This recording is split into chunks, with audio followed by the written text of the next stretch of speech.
And so there's this great moment in The Matrix, which is the famous jump, where Neo is trying to jump across the buildings, and everyone's gathered around because they think he's the one. He obviously takes the jump, and he falls.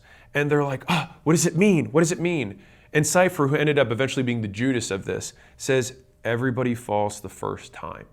And so even the one, or the person who was going to become the one, was somebody who had to fail first.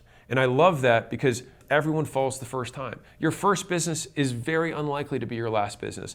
The first product you have will be a product that you'll be embarrassed of years from now. But what's important is having the product, getting the product, building the product, launching the product, shooting the shot. And so if you're never willing to lose, you're never going to win. So in 2025, if you start a podcast, or you start making content, or you start doing cold outbound, or you take a new job, whatever it is, just remember that your second try after you fail, which you inevitably will, takes twice the emotional effort, but half the actual effort. So you'll fail and you'll emotionally feel bad, but guess what you did?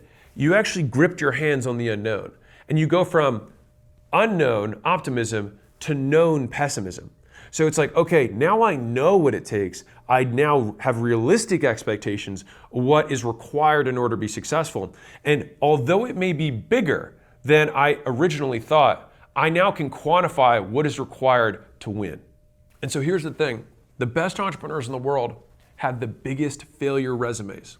And so I don't even want you to win. I want you to build your failure resume.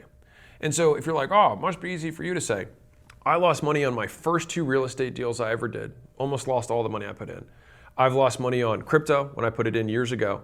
I lost money on bad hires. I've lost millions in bad hires. Actual hard costs, not soft costs. I've had 6 failed businesses. I've had 9 failed partnerships. And so I bring these things up because you're not gonna hit it out of the park on the first shot.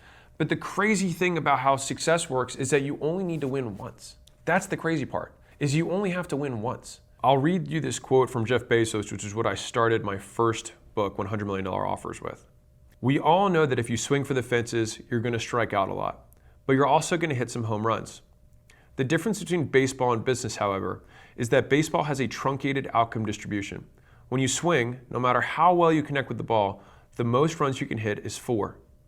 In business, every once in a while, when you step up to the plate, you can score 1,000 runs. This long-tail distribution of returns is why it's important to be bold. Big winners pay for so many experiments.